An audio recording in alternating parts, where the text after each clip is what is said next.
Assalamualaikum warahmatullahi wabarakatuh. Jumpa lagi dengan saya. Kali ini saya akan membahas mengenai organela-organel sel yang menyusun sel eukariotik, terutama yang terdapat pada sel tumbuhan dan sel hewan. Mari kita bahas.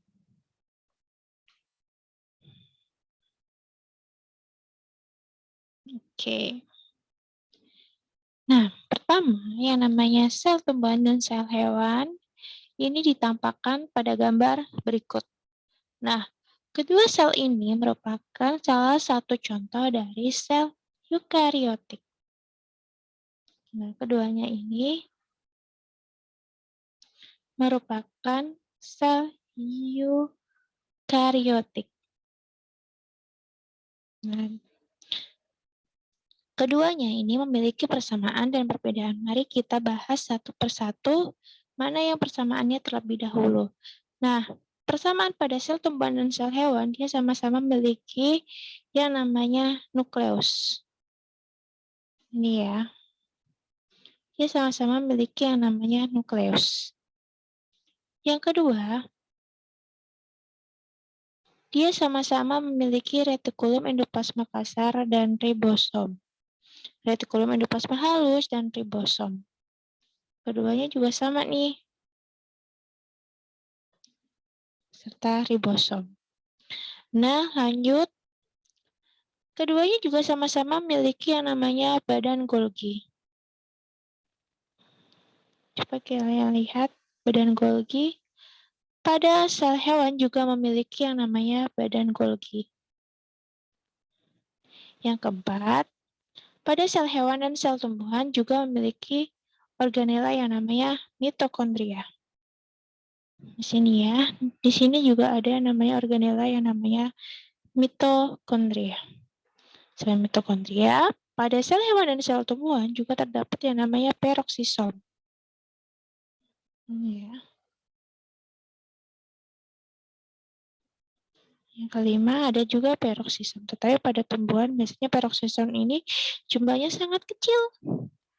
Selanjutnya, pada sel tumbuhan dan sel hewan juga terdapat yang namanya sitoplasma atau cairan sel.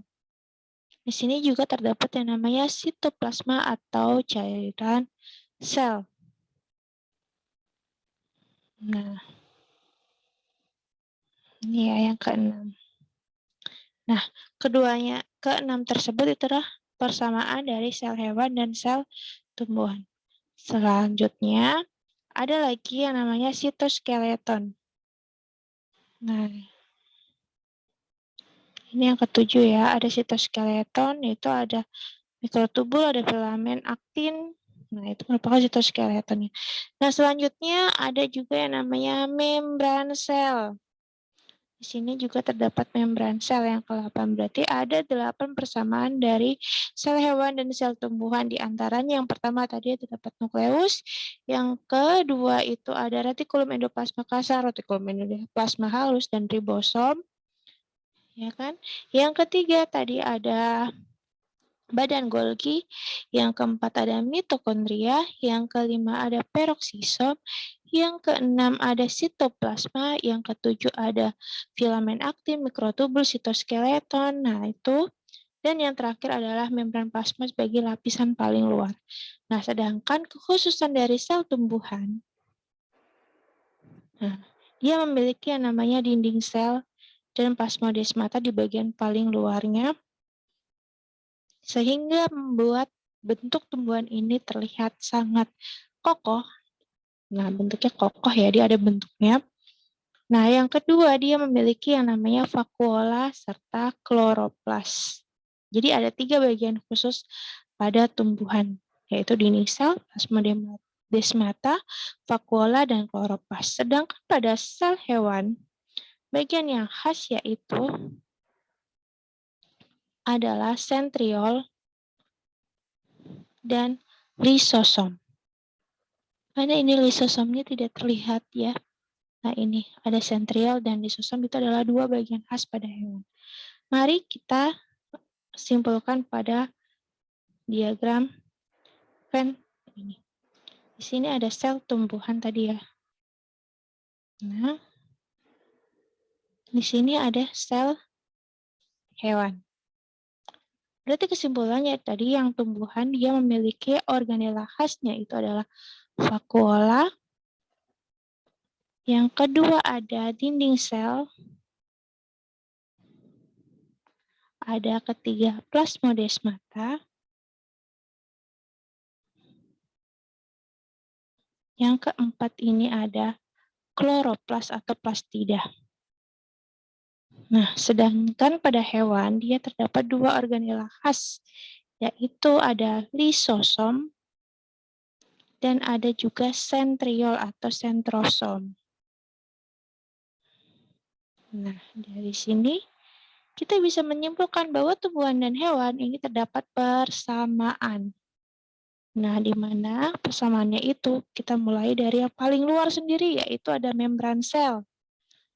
Ya, yang paling tengah langsung ada nukleus. Nah, lanjut ada retikulum endoplasma baik yang kasar dan yang halus. Yang keempat ada ribosom. Lalu ada lanjut badan Golgi. Nah, di sini lanjut lagi di sini ada juga mitokondria. Yang keenam di sini ada peroksisom. Yang ketujuh di sini ada sitoskeleton.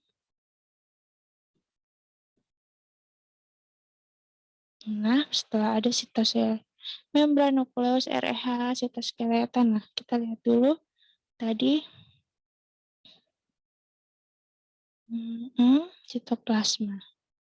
Kita kurang yang terakhir adalah bagian yang paling pamungkas terakhir ya, yaitu keseluruhannya itu ada di sitoplasma. Oke, ini adalah kesimpulan dari persamaan dan perbedaan dari sel hewan dan sel tumbuhan. Mari kita bahas satu persatu fungsinya masing-masing. Nah, berikut merupakan gambar dari membran sel. Nah, di bagian dalam struktur membran sel ini ada tiga bagian. Ada tiga bagian penyusun.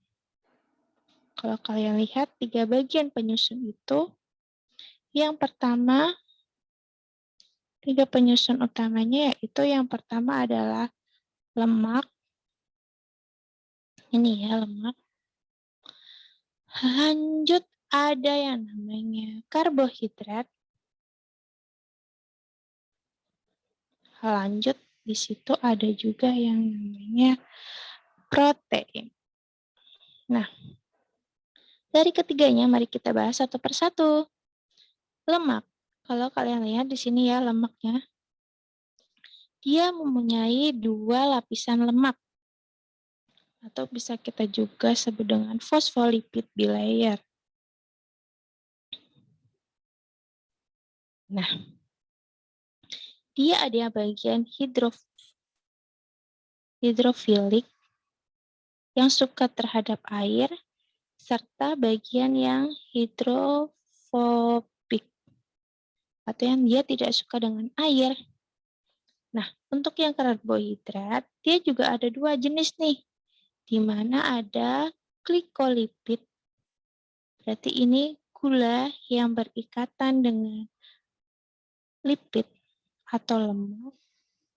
Ada juga glikoprotein.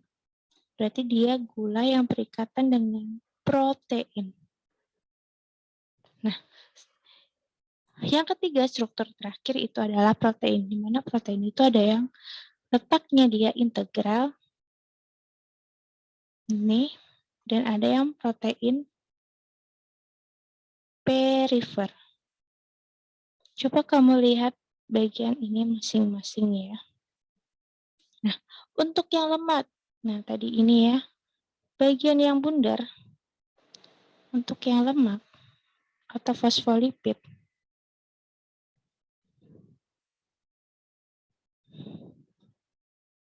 Nah, bagian bundar sama ekor.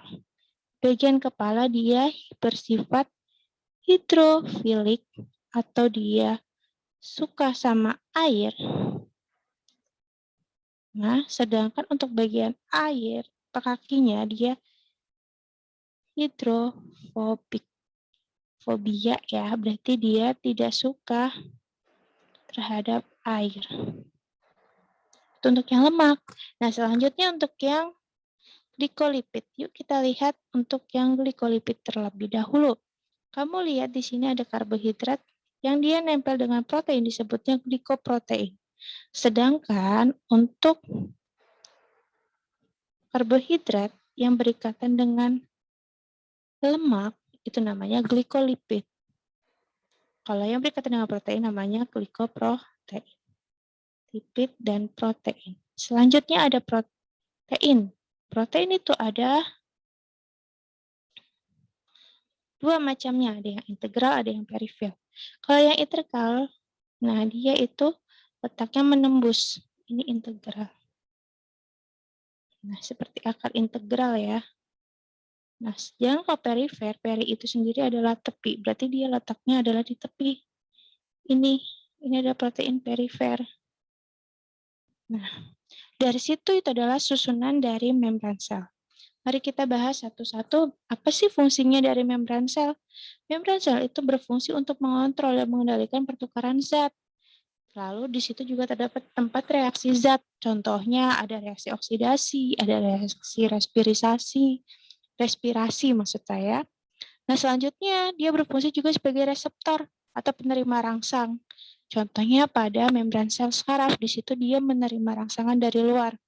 Selanjutnya, dia juga pastinya melindungi bagian sel yang ada di dalamnya karena dia letaknya paling luar. Nah, selanjutnya, fungsi yang terakhir dari membran sel karena dia letaknya paling luar otomatis dia mengontrol keluar masuknya zat-zat yang ke dalam sel.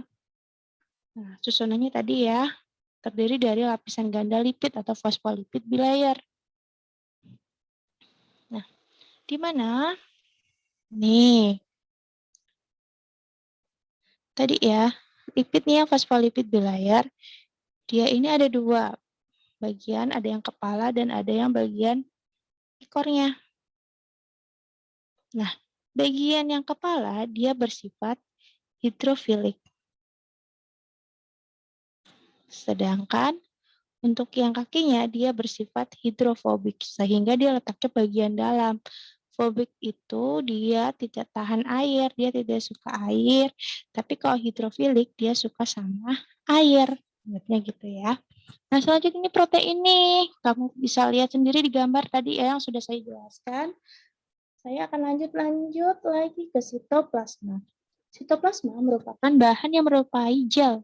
Itu biasanya dia berupa kayak cairan, matriksnya cair yang terletak di dalam membran plasma dan di luar nukleus. Untuk sitoplasma pada sel eukariotik, dia mengisi bagian tengah sel antara membran plasma dan nukleus. Sedangkan kalau di eukariotik, membran sitoplasmanya ini bergabung dengan materi genetik atau disebut juga dengan nukleolid. Nah, sitoplasma ini terdiri dari sitosol dan organela-organela. Jadi semuanya itu adalah sitoplasma namanya. Jadi di sitoplasma ini,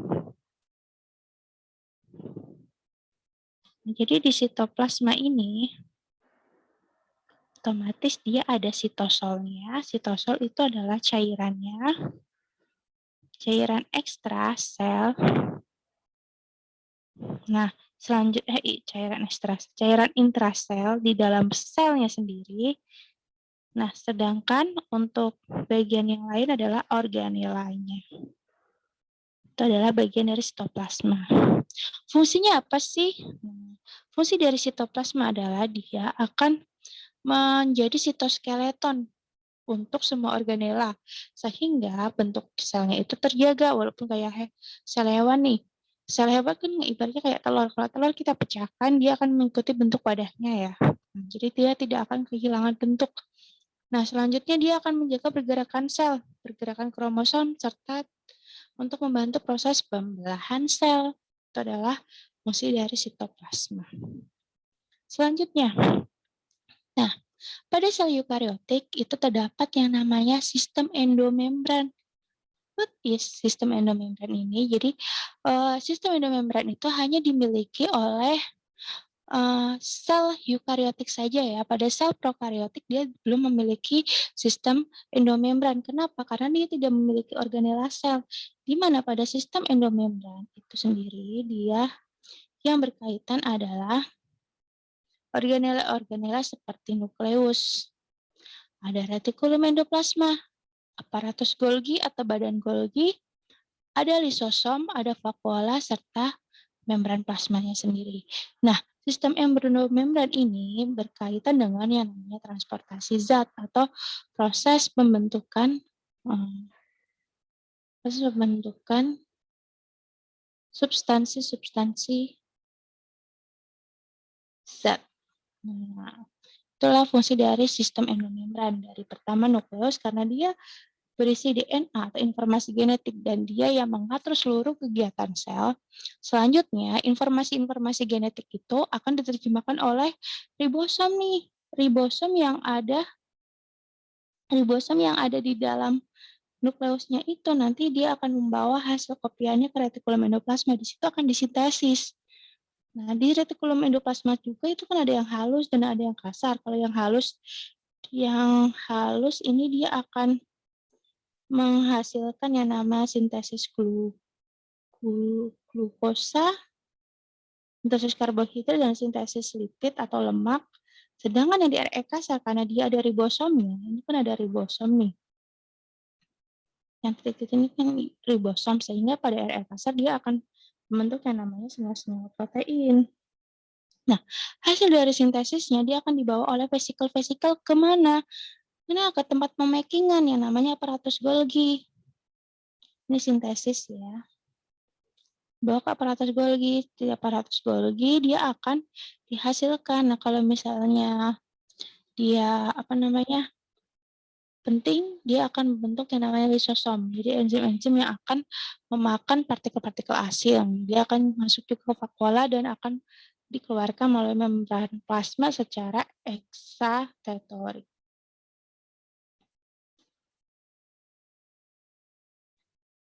Nah, itu produknya ya yang akan dikeluarkan dari membran plasma. Nah, sekarang kita akan bahas nih fungsi dari nukleus sendiri. Nukleus itu terdiri dari bagian-bagian yang namanya inti anak sel ini ya. Anak inti sel namanya nukleolus. Di sini terdapat yang namanya RNA, nukleus, dan selaputnya ini. Nah, di selaputnya ini terdapat di selaput nukleus, mana nih? Nah, membran dalam ini ya. Dia terdapat ribosom. Nah, selanjutnya di situ ada kromatin-kromatin atau benangnya si DNA ini ya. Kromatin itu adalah kromosom-kromosom yang saling menggulung. Nah, kita akan bahas bagian-bagiannya.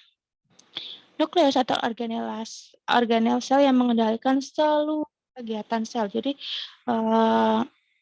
pusat koordinasi sel, pusat kegiatan sel itu terdapat di dalam nukleus. Dia mengendalikan seluruhnya. Karena apa? Dia mengandung informasi genetik berupa DNA. Di mana bagian-bagiannya tadi yang sudah saya jelaskan, ada membran inti atau membran nukleus, ada nukleoplasma, cairannya si nukleus, dan nukleolus atau disebut juga anak inti. Nah,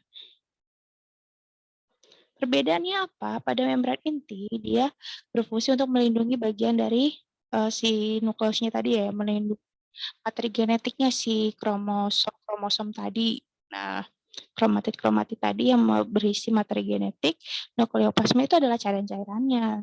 Yang berisi apa? Ion, protein, enzim, itu adalah isinya. Jadi cairannya, dia tidak kosong saja gitu loh. Jadi bukan hanya ruangan bola dan dia kosong, tetapi dia itu berupa matriks cairan. Nah, di mana nanti kromatid-kromatid materi genetik itu saling berenang ke sana kemari. Nah, nukleolus itu ada anak inti yang berisi RNA ribosom yang nantinya akan bertugas untuk menerjemahkan materi-materi genetik yang akan diperbanyak. Tuh. Nah, selanjutnya nih, Si ribosom, apa sih fungsinya ribosom? Ribosom itu tersusun atar RNA ribosom tadi ya. Nah, dan beberapa protein. Dia terdiri dari 2, ada subunit besar, ada subunit kecil, di mana dia fungsinya adalah mensintesis atau mentranslasi. Nah, fungsinya sendiri dia adalah mentranslat. Fungsinya ini mentranslasi mRNA ke rantai polipeptida. Jadi menerjemahkan kalau tadi tempatnya itu ada di REK, REH, REK sama inti sel, ribosom itu ya. Ribosom itu hanya mentranslate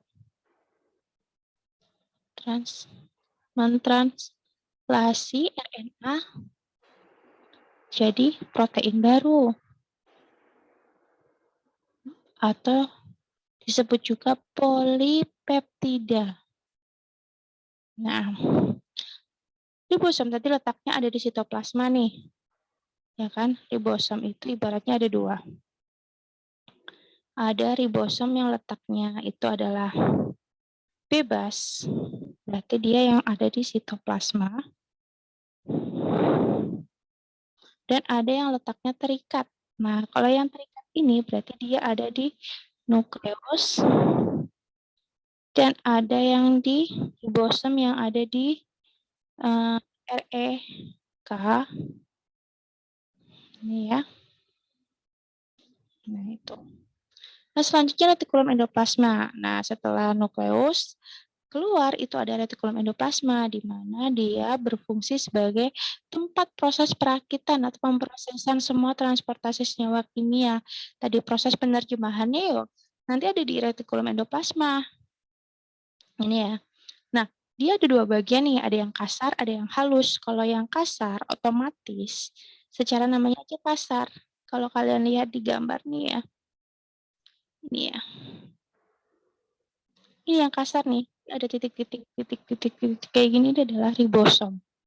So, karena dia ada ribosomnya, makanya disebutnya kasar.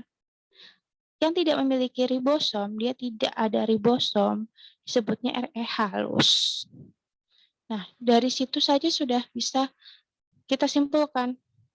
Fungsi dari REK dan REH itu berbeda-beda. Gimana untuk fungsi dari REK? REK dia adalah tempat untuk sintesis protein. Kenapa ya? Karena di situ ada si ribosomnya. Nah, sedangkan untuk RE halus, dia adalah tempat untuk sintesis karena nggak ada si ribosom, dia untuk mensintesis lemak, karbohidrat, steroid, fosfolipid, nah itu semua ya, pokoknya selain si protein. And then lanjut setelah dia dibentuk, setelah dia dihasilkan, otomatis kan kita harus tahu tuh hasil produknya itu apa. Dibawalah ke badan Golgi, di mana badan Golgi itu bentuknya itu berupa lekukan-lekukan seperti labirin gitu ya. Nah, dia akan membungkus protein-protein tadi untuk dikeluarkan ke dalam sel dan diberi label intinya gitu. Dia akan menambahkan pengarahan jalurnya. Nah, fungsinya untuk apa tadi?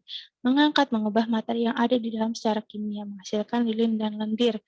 Untuk transportasi lemak, sekresi protein, karbohidrat, lemak semuanya. Membentuk lisosom juga, dia membentuk enzim pencernaan juga yang belum aktif atau zimogen. Jadi begitu banyak fungsinya si badan Golgi ini ya. Dia ibaratnya adalah sebuah pabrik proses pengepakannya tadi ya. Oke, lanjut. Fungsi dari badan Golgi sudah, sekarang kita akan ke mitokondria. Nah, mitokondria ini bukan termasuk dalam sistem endomembran. Yang tadi saya jelaskan, mitokondria ini berfungsi dalam respirasi sel. Karena dengan adanya respirasi sel, tubuh itu mampu melakukan yang namanya metabolisme. Metabolisme ini dia mengubah yang namanya makanan atau gula yang kita makan berubah menjadi ATP atau energi. Namanya respirasi sel. Di mana si mitokondria ini dia terdiri dari 2 membran, ada membran luar dan membran dalam. Beda ya sistem endomembran sama membran yang dia double memang. Nah, sistem endomembran tadi ada kaitannya dengan proses pembentukan zat-zat seperti protein, karbohidrat, dan lemak. Sedangkan untuk mitokondria dia memang membrannya ada 2 atau dual membran, ada membran luar dan membran dalam. Di mana bagian dalamnya ini dia membentuk sebuah kristal atau labirin-labirin. Fungsinya ya untuk memperluas permukaan agar bisa dihasilkan sebuah ATP yang lebih banyak. Nah, selanjutnya ada matriks. Nah, matriksnya ini dia banyak sekali mengandung enzim-enzim untuk menghasilkan dan berisi juga DNA, RNA, serta proteinnya. Nah, selanjutnya lisosom nih. Lisosom tadi dibentuk oleh badan Golgi ya, salah satunya. Nah, di mana lisosom ini berbentuk kantong-kantong atau vesikel. Fungsinya untuk mencerna materi-materi yang diambil secara endositosis. Jadi, dia ketika ada senyawa asing, dia akan melakukan proses endositosis atau memakan senyawa asing tersebut, terus menghancurkannya di dalam sel. Jadi pencernaan di dalam sel. Nah, selanjutnya lisosom ini juga berfungsi untuk membebaskan enzim keluar dari sel. Jadi dia akan dimakan dulu, baru akan dikeluarkan secara eksitatorik dari membran selnya ya. Dan dia melakukan penghancuran diri sel-sel yang sudah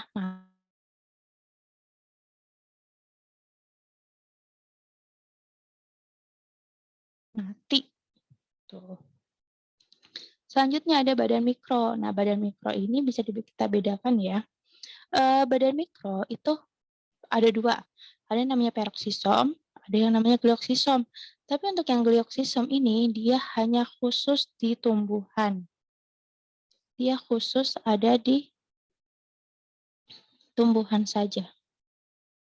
Nah, fungsinya apa ya? Dia ada di bijinya itu. Dia mengubah yang namanya asam lemak menjadi gula. Untuk apa? Untuk proses pertumbuhannya si biji. Jadi dia ibaratnya adalah glioksisom itu penghancuran cadangan makanan yang ada di cadangan makanannya ya. Nah, peroksisom ini ada pengaruhnya dengan enzim katalase. Jadi fungsi enzim katalase dan oksidase, di mana dia akan melakukan perlindungan sel dari pengrusakan hidrogen peroksida. Jadi hidrogen peroksida atau H2O2 itu kan senyawa racun nih. Kalau dia ada di dalam darah, kita akan keracunan, akan terasa asam pH darahnya. Otomatis siapa yang menghancurkan H2O2 itu adalah si enzim-enzim katalase yang terdapat di peroksisom. Biasanya dia banyak sekali ada di sel hati kita yang berfungsi untuk menghancurkan racun-racun. Perannya peroksisom jadi oksidasi substrat, metabolisme lemak menjadi karbohidrat ya, penghancuran purin dalam sel. Tuh. Selanjutnya kloroplas. Nah, ini kloroplas merupakan organela yang sangat khas pada tumbuhan. Kenapa? Di dalam kloroplas itu terdapat yang namanya pigmen fotosintesis, ada yang hijau, kuning, dan merah. Nanti pigmen-pigmen tersebut berfungsi untuk menangkap cahaya matahari yang digunakan sebagai energi fotosintesis atau energi yang mengubah makanan. Ini ya fotosintesis. Makanannya itu adalah CO2 dan H2O. Dia akan diubah dengan adanya pigmen tadi dibantu dengan cahaya matahari, dengan cahaya saja ya, untuk dihasilkan C6H12O6 plus O2 dan energi. Nah, dia fungsinya untuk apa? Nah, si kloroplas ini dia tersimpan di dalam grana dan stroma. Ini grana yang namanya grana itu tumpukan koin. Ini namanya grana. Kalau stroma itu adalah matriksnya ini. Nah, si pigmen ini dia tersimpan di dalam grananya. Nah, kalau stroma ini untuk menghasilkan yang namanya C6H12O6-nya ini. Kalau grana dia menghasilkan oksigen. Nah, pigmen fotosintesis tadi sudah tahu ya, ada 2, ada pigmen hijau dan ada pigmen karotenoid juga. Nah, selanjutnya organela khas yang ada pada tumbuhan yang Kedua itu adalah vakuola, di mana vakuola itu ada 3 jenis, ada vakuola makanan, kontraktil, dan vakuola sentral. Untuk vakuola kontraktil ini biasanya terdapat pada kingdom-kingdom protista nih. Ini khas ya, pada tumbuhan tidak ada vakuola kontraktil. Adanya vakuola makanan dan vakuola sentral. Nah, selanjutnya adalah sitoskeleton. Sitoskeleton ini merupakan rangkanya sel yang membuat sel itu tidak mudah berubah bentuk. Tuh. Ada 3 struktur, yaitu ada mikrotubulus, ada mikrofilamen, ada filamen intermediate juga. Jadi itu merupakan organel-organel penyusun sel. Semoga dengan adanya penjelasan saya mampu membuat kalian menjadi lebih paham. Apabila ada pertanyaan atau ada ralat dari kalian, ada yang salah dalam saya menjelaskan, mohon berikan komentar di bawah ya, di kolom komentar YouTube saya. Saya cukupkan penjelasan dari saya. Wassalamualaikum warahmatullahi wabarakatuh.